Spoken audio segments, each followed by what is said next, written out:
세상에 이런 숫자는 존재할 수 없습니다. 이건 통계가 아니라 기적입니다. 뉴욕 유엔 본부의 굳게 닫힌 회의장 문 너머로 믿기지 않는 함성이 터져 나옵니다. 2026년의 차가운 겨울, 전 세계 외교관들의 시선이 집중된 가운데 전광판에는 인류 역사상 유례없는 숫자가 새겨집니다. 180대 0, 찬성 180표, 반대 0표. 20년 동안 수조 원의 돈을 쏟아부으며 수단과 방법을 가리지 않았던 일본 대표단의 얼굴은 순식간에 잿빛으로 변해버립니다. 그들은 도저히 이해할 수 없다는 듯 서로를 바라보며 떨고 있습니다. 돈으로 사고 로비로 묶어두었던 그 수많은 표들이 단 72시간 만에 모래성처럼 무너져 내린 겁니다.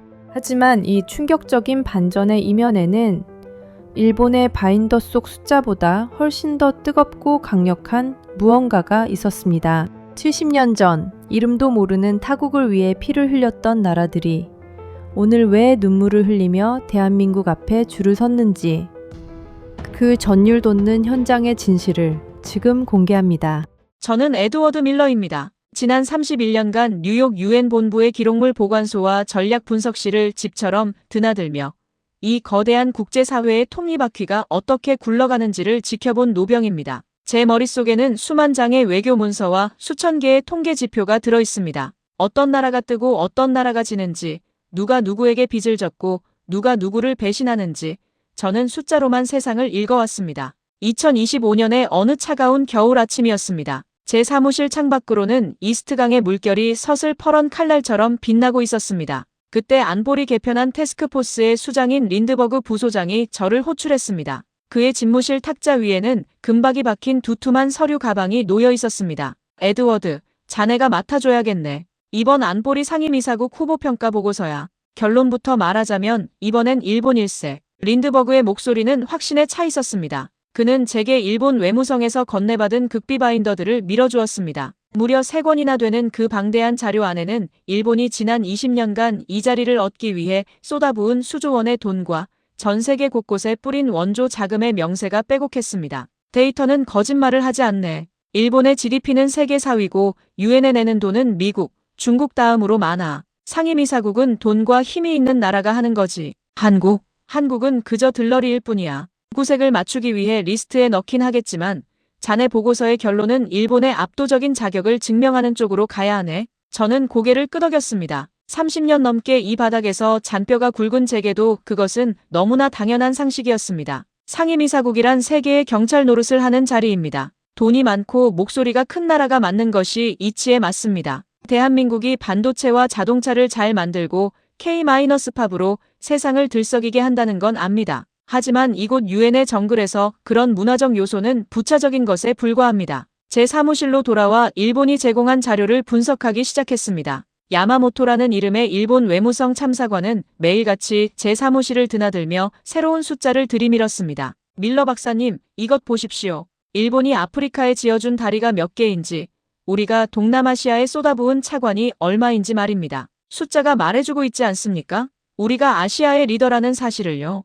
야마모토의 말은 매끄러웠고 그가 내민 숫자는 완벽했습니다. 저는 그의 말대로 보고서 초안을 작성하기 시작했습니다. 일본의 상임이사국 진출은 국제사회의 필연적인 선택이다. 라고 말이죠. 그런데 그날 오후 제 팀의 막내 연구원인 사라가 제 책상 한편에 낡고 얇은 서류 한 뭉치를 조용히 내려놓고 갔습니다. 박사님, 일본의 바인더도 중요하지만 이 기록들도 한 번만 봐주시겠어요? 제가 보관소 깊숙한 곳에서 찾아낸 한국의 비상임 이사국 활동 평가서입니다. 저는 콧방귀를 뀌었습니다. 사라, 지금은 감상에 젖을 때가 아니야. 72시간 안에 보고서를 끝내야 해. 수조 원을 쓴 일본과 이제 겨우 기지개를 켜는 한국을 어떻게 비교하나. 하지만 사라는 물러서지 않았습니다. 그녀의 눈빛에는 제가 30년간 잊고 살았던 어떤 뜨거운 열망이 서려 있었습니다. 박사님은 숫자를 보시지만 저는 사람을 봅니다. 이 서류 안에는 일본의 수조원으로도 살 수 없는 한국만의 기록이 담겨 있어요. 사라가 나간 뒤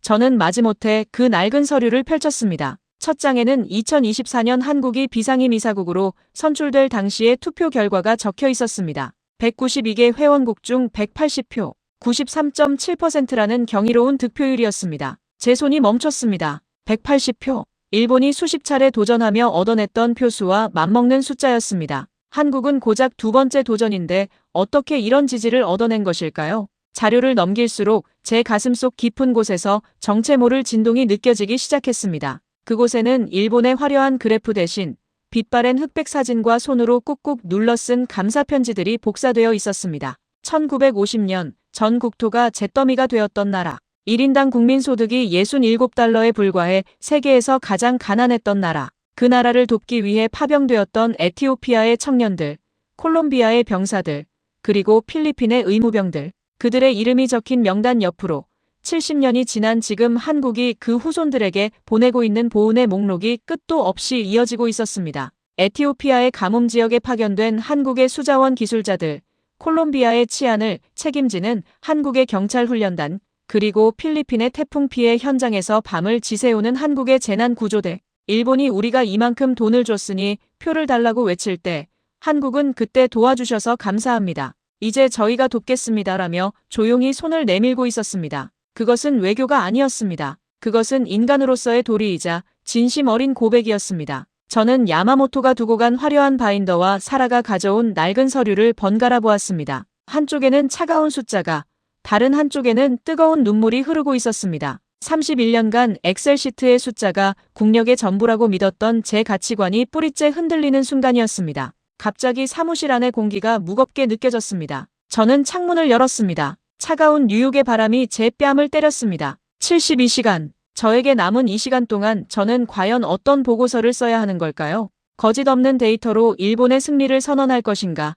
아니면 이 낡은 종이 속에 숨겨진 한국의 거대한 진심을 세상에 드러낼 것인가? 제 손가락이 키보드 위에서 떨리고 있었습니다. 31년 경력의 베테랑 분석가인 저 에드워드 밀러의 인생에서 가장 길고도 치열한 밤이 시작되고 있었던 겁니다. 다음 날 아침 제 사무실 문을 부서질 듯 두드리며 들어온 건 야마모토 참사관이었습니다. 그의 손에는 어제보다 더 두꺼운 네 번째 바인더가 들려 있었죠. 그의 얼굴에는 승리자 특유의 오만한 미소가 걸려 있었습니다. 밀러 박사님, 밤새 고민 많이 하셨습니까? 보고서 초안에 넣을 결정적인 자료를 하나 더 가져왔습니다. 이건 일본이 지난 10년간 아프리카 연합AU에 쏟아부은 무상 원조 데이터입니다. 이 정도면 아프리카 국가들의 표는 이미 우리 주머니 속에 있다고 봐도 무방하겠죠. 야마모토는 제 책상 위에 놓인 사라의 낡은 서류 뭉치를 힐끗 보더니 코웃음을 쳤습니다. 아직도 그런 해묵은 감성팔이 서류를 보고 계십니까? 박사님, 국제정치는 비즈니스입니다. 70년 전의 은혜. 그런 건 박물관에나 있는 단어죠. 지금 당장 배를 불려줄 돈과 기술이 어디서 나오는지가 중요합니다. 한국이요? 그들이 아프리카에 병원을 지어준다고요?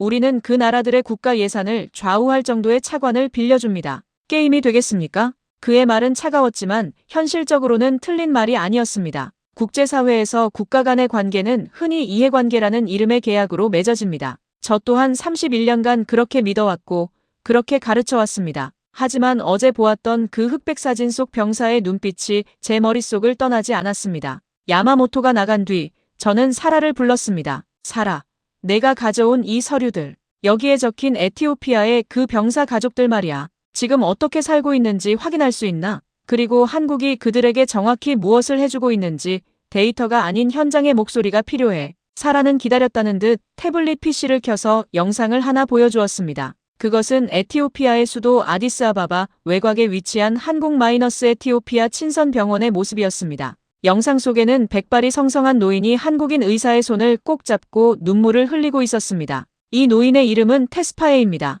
6.25 전쟁 당시 황제 근위대 강류부대 소속으로 참전했던 아버지를 둔 분이죠. 아버지는 전쟁터에서 돌아온 뒤 평생 한국을 그리워하며 사셨다고 합니다. 하지만 에티오피아의 정세가 불안해지면서 가문은 몰락했고 테스파에 씨는 제대로 된 치료 조치 받지 못한 채 죽음을 기다리고 있었습니다. 사라의 목소리가 떨리기 시작했습니다. 그런데 15년 전 한국 의료진이 그를 찾아냈습니다. 한국 정부는 당신들의 희생이 없었다면 오늘의 대한민국은 없었다며 참전 용사 후손들을 위한 전용 병원을 세우고 무상 진료를 시작했죠. 테스파에 씨는 말합니다. 일본은 우리에게 공장을 지어주고 다리를 놔주지만 한국은 우리의 이름을 불러주고 우리의 상처를 어루만져준다고요. 저는 영상을 멍하니 바라보았습니다. 야마모토가 자랑하던 수조 원의 원조 데이터에는 이런 이야기가 없었습니다. 일본의 돈은 정부 고위 관료들의 주머니로 흘러들어가 거대한 댐과 도로를 만들었지만 한국의 정성은 민초들의 삶 속으로 스며들어 70년 전의 인연을 현재의 생명으로 이어가고 있었던 겁니다. 저는 보고서 작성을 멈추고 유엔 사무국에 요청해 비공식적인 자료를 하나 더 확보했습니다. 바로 유엔 회원국 대상 국가 신뢰도 및 친밀도 조사 결과였습니다. 대외적으로 공개되지 않는 이 보고서에서 한국은 놀라운 위치에 있었습니다. 특히 아프리카와 동남아시아, 남미의 개도국들 사이에서 한국은 가장 닮고 싶은 나라 1위, 가장 신뢰할 수 있는 파트너 1위를 휩쓸고 있었습니다. 일본이 돈으로 환산한 지표들을 들이밀며 우리가 너희를 도와주니 너희는 우리를 지지하라고 압박할 때 한국은 그들이 가장 가난하고 힘들었던 시절을 기억하며 우리가 당신들처럼 가난해봐서 그 마음 잘 안다며 곁에 서주었던 겁니다. 오후가 되자 린드버그 부소장이 다시 찾아왔습니다. 보고서 초안이 완성되었는지 확인하러 온 것이었죠. 그는 제 책상 위에 어지럽게 널린 한국 관련 자료들을 보더니 미간을 찌푸렸습니다. 에드워드, 아직도 이러고 있나? 72시간 중 벌써 절반이 지났어. 일본 대사관 쪽에서 벌써 문의가 오고 있단 말이야. 국무부에서도 이번 보고서가 일본의 상임이사국 진출에 쐐기를 박아주길 기대하고 있어. 한국은 잊어버리게. 그들은 그저 좋은 나라일지는 몰라도 강한 나라는 아니야. 저는 린드버그를 똑바로 쳐다보며 물었습니다. 부소장님, 우리가 정의하는 강한 나라의 기준은 무엇입니까? 돈입니까? 아니면 군사력입니까? 제가 지난 31년간 이 건물에서 배운 건 진짜 강한 나라는 위기의 순간에 내 곁을 지켜줄 친구가 많은 나라라는 것입니다. 지금 일본 곁에는 로비로 맺어진 비즈니스 파트너들이 있지만 한국 곁에는 목숨을 걸고 서로를 지켜낸 형제들이 있습니다. 과연 투표함이 열렸을 때 누가 진정한 승자가 될 것 같습니까? 린드버그는 당황한 듯 말을 아꼈습니다. 그는 제가 평소와 다르다는 것을 직감한 모양이었습니다. 자네, 설마 보고서 결론을 뒤집으려는 건 아니겠지? 그건 자네 커리어를 거는 도박이야. 도박이 아닙니다. 저는 그저 제가 본 진실을 기록하려는 것뿐입니다. 그가 나간 뒤 저는 다시 키보드를 잡았습니다. 하지만 이번에는 일본의 GDP 순위가 아닌 에티오피아의 노병이 흘린 눈물의 의미부터 적기 시작했습니다. 72시간 중 남은 시간은 이제 36시간. 야마모토가 가져온 바인더 3권의 무게보다 사라가 건넨 얇은 서류 한 장에 담긴 70년의 신뢰가 제 가슴을 더 무겁게 짓누르고 있었습니다. 저는 알고 있었습니다. 이 보고서가 제출되는 순간 뉴욕은 발칵 뒤집힐 것이라는 것을요. 일본이 20년간 공들인 탑이 이름도 모르는 참전 용사들의 후손들이 보낸 보은의 편지 한 통에 흔들리기 시작했습니다. 저는 이제 숫자가 아닌 마음의 소리를 따라가기로 했습니다. 그것이 대한민국이라는 나라가 전 세계에 보여준 기적에 대한 예우라고 믿었기 때문입니다. 72시간의 마감 기한이 이제 단 24시간만을 남겨두고 있었습니다. 사무실의 공기는 팽팽하게 당겨진 활시위처럼 날이 서 있었습니다. 저는 밤새도록 한국의 실질적 지지 기반을 분석했습니다. 그런데 놀라운 일이 벌어졌습니다. 제가 데이터를 깊이 파고들수록 일본이 쌓아올린 거대한 금전적 성벽 뒤에 숨겨진 거대한 반전이 형체를 드러내기 시작한 겁니다. 오전 10시 야마모토 참사관이 다시 나타났습니다. 이번에는 혼자가 아니었습니다. 일본 대사관의 고위직 외교관들까지 대동한 채였습니다. 그들은 제 책상 위에 놓인 보고서 초안의 서문을 읽더니 안색이 변했습니다. 밀러 박사님, 제정신이십니까? 이 보고서에 왜 에티오피아 노병의 이야기가 들어가는 겁니까? 상임이사국 자격평가 보고서에 이런 감성적인 미사여구가 왜 필요하냐는 말입니다. 지금 당장 수정하십시오. 이건 미국과 일본의 동맹관계를 무시하는 처사입니다. 야마모토의 외침은 절박함마저 느껴졌습니다. 저는 안경을 벗어 책상 위에 내려놓고 그를 똑바로 응시했습니다. 야마모토 씨, 당신은 숫자가 모든 걸 말해준다고 했죠? 그럼 이 숫자를 보십시오. 당신들이 자부하는 아프리카 연합 55개국 중 일본의 상임이사국 진출에 명시적으로 찬성 의사를 밝힌 나라가 몇 개나 되는지 아십니까? 단 한 곳도 없습니다. 그들은 모두 검토 중이라는 외교적 수사 뒤에 숨어 있습니다. 하지만 한국은 다릅니다. 저는 사라가 정리한 최신 여론조사와 비공식 지지 의사록을 펼쳤습니다. 여기에 적힌 아프리카와 동남아시아 70여 개국은 한국이 요청하지도 않았는데 이미 대한민국만이 우리의 입장을 대변할 유일한 자격이 있다고 목소리를 높이고 있습니다. 왜일까요? 당신들이 댐을 지어줄 때 한국은 그 댐을 운영할 사람을 길러줬기 때문입니다. 당신들이 차관을 빌려주며 이자를 계산할 때 한국은 자기들의 피땀 섞인 성공 노하우를 통째로 전수해줬기 때문입니다. 이건 돈으로 환산할 수 없는 국격의 차이입니다. 그 순간 제 사무실 전화기가 울렸습니다. 영국 왕립군사연구소 RUSI의 소장이자 제 오랜 친구인 카터 박사였습니다. 그는 흥분된 목소리로 외쳤습니다. 에드워드, 지금 유엔 총회장 분위기가 심상치 않네. 아프리카 연합과 동남아시아 국가연합 ASEAN 대표들이 긴급 공동성명을 준비 중이야. 그들의 메시지는 단 하나야. 70년 전 우리를 잊지 않고 찾아와준 한국을 위해 이제 우리가 한국의 뒤를 지키겠다는 걸세. 이건 단순한 투표가 아니야. 거대한 보훈의 물결이야. 저는 스피커폰을 켰습니다. 야마모토와 일본 측 인사들의 얼굴이 순식간에 하얗게 질렸습니다. 20년 동안 수조 원을 들여 닦아놓은 길이 한국이 70년간 묵묵히 다져온 신뢰의 비포장도로에 막혀버린 겁니다. 저는 곧바로 보고서의 결론부를 수정하기 시작했습니다. 손가락이 키보드 위를 날아다녔습니다. 결론 본 분석가는 아시아 태평양 지역을 대표할 상임이사국 후보로 대한민국을 강력히 추천한다. 일본은 지불 능력을 증명했으나 한국은 책임 능력과 도덕적 권위를 증명했다. 70년 전 원조를 받던 최빈국에서 원조를 주는 선진국으로 도약한 한국의 서사는 전 세계 개도국들에게 단순한 경제적 지원 이상의 희망이라는 국가적 자산을 제공한다. 세계는 이제 돈이 많은 리더가 아니라 진심으로 소통할 줄 아는 리더를 원하고 있다. 오후 4시 린드버그 부소장이 들이닥쳤습니다. 그는 제 수정안을 보고 경악을 금치 못했습니다. 자네, 정말 미쳤군. 이건 일본의 전쟁 선포를 하는 거나 다름없어. 상부에서 가만히 있지 않을 걸세. 하지만 바로 그때 복도 끝에서 소란스러운 소리가 들려왔습니다. 에티오피아, 필리핀, 태국, 콜롬비아 등 6.25 전쟁 참전국들의 유엔 대표들이 제 사무실 앞으로 모여든 것이었습니다. 그들의 손에는 각국어로 된 지지 서약서가 들려 있었습니다. 에티오피아 대표가 제 사무실 안으로 들어와 말했습니다. 우리는 기억합니다. 우리가 가장 춥고 배고팠을 때 우리가 흘린 피 한 방울을 잊지 않고 70년 동안 우리 아이들의 학교를 짓고 병원을 세워준 나라가 어디인지 말입니다. 우리 할아버지들이 지켜낸 그 작은 나라가 이렇게 커서 우리를 지켜주고 있는데 우리가 어떻게 다른 나라의 손을 잡을 수 있겠습니까? 한국이 상임이사국이 되지 못한다면 우리 중 누구도 유엔의 정의를 믿지 않을 것입니다. 그것은 단순한 외교적 압박이 아니었습니다.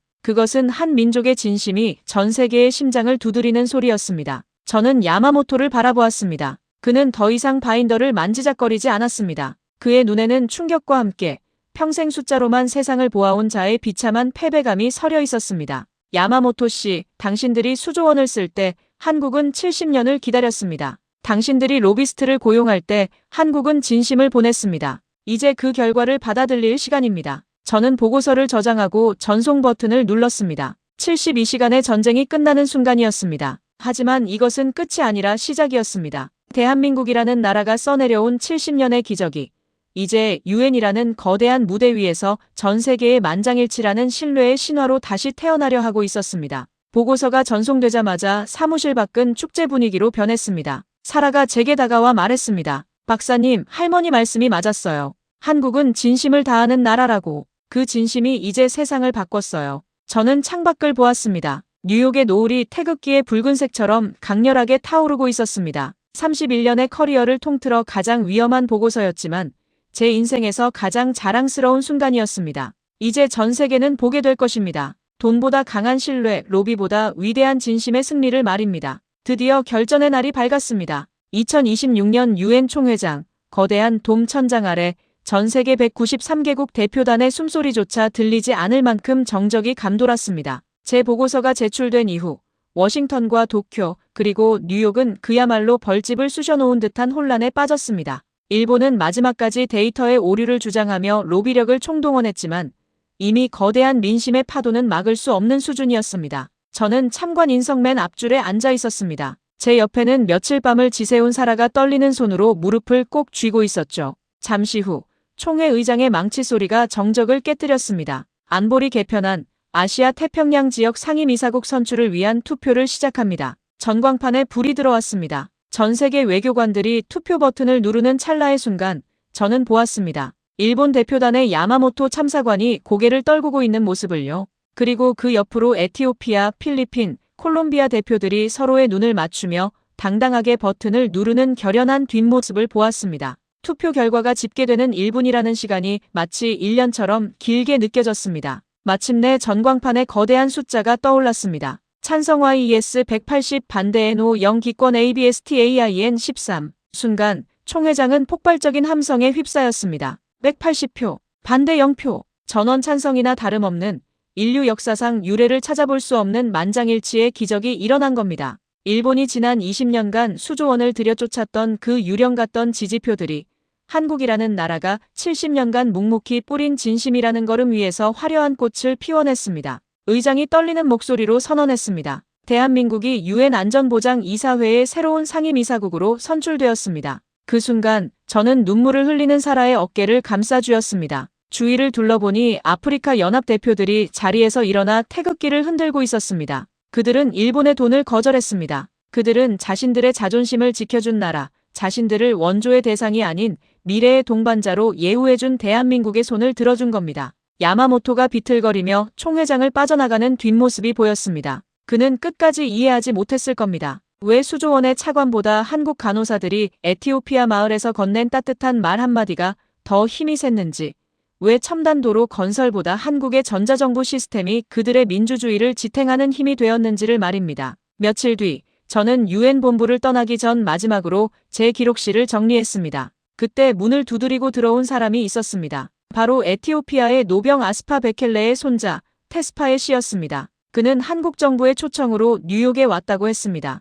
그는 제 손을 잡으며 낡은 펜 하나를 건넸습니다. 밀러 박사님, 제 할아버지가 한국 전쟁터에서 쓰시던 펜입니다. 할아버지는 늘 말씀하셨죠. 내가 지킨 그 나라가 나중에 우리를 지켜줄 거다라고요. 그 예언이 오늘 실현되었습니다. 한국은 우리에게 단순한 나라가 아닙니다. 우리의 형제이자 우리가 살아있음을 증명하는 증거입니다. 저는 그 낡은 펜을 받으며 깨달았습니다. 상임이사국이라는 자리는 단순히 힘이 세서 앉는 의자가 아니었습니다. 전 세계의 고통을 내 고통처럼 느끼고 받은 은혜를 잊지 않으며 소외된 이들의 눈물을 닦아줄 줄 아는 나라에게 주어지는 신뢰의 완장이었던 겁니다. 대한민국은 그 자격이 충분했습니다. 전쟁의 폐허에서 일어나 세계를 먹여 살리는 나라가 된 기적. 그 기적을 혼자 누리지 않고 지구촌 구석구석으로 나누어준 품격. 이제 세계는 대한민국의 목소리에 귀를 기울일 것입니다. 그것은 돈의 위협도 무력의 압박도 아닌 진심이 담긴 진정한 리더의 언어이기 때문입니다. 저는 사무실을 나오며 마지막으로 제 책상 위에 놓인 보고서를 보았습니다. 거기엔 이렇게 적혀 있었습니다. 역사는 승자의 기록이 아니라 신뢰를 쌓은 자의 기록이다. 대한민국, 당신들은 이제 세계의 중심에 설 자격이 있다. 뉴욕의 하늘에 태극기가 바람에 힘차게 나부끼고 있었습니다. 31년 동안 숫자의 노예로 살았던 저 에드워드 밀러는 이제야 진짜 정치가 무엇인지, 진짜 국력이 무엇인지 알게 되었습니다. 그것은 바로 사람의 마음을 얻는 기술이었습니다. 그리고 대한민국은 이미 그 기술의 최고 권위자였습니다. 전 세계가 감동하고 일본이 경악한 72시간의 대반전. 하지만 이건 반전이 아니었습니다. 지난 70년간 대한민국이 흘린 피와 땀, 그리고 진심이 만들어낸 필연적인 결과였을 뿐입니다. 저는 오늘 이 위대한 나라의 친구가 된 것을 인생 최고의 영광으로 생각합니다.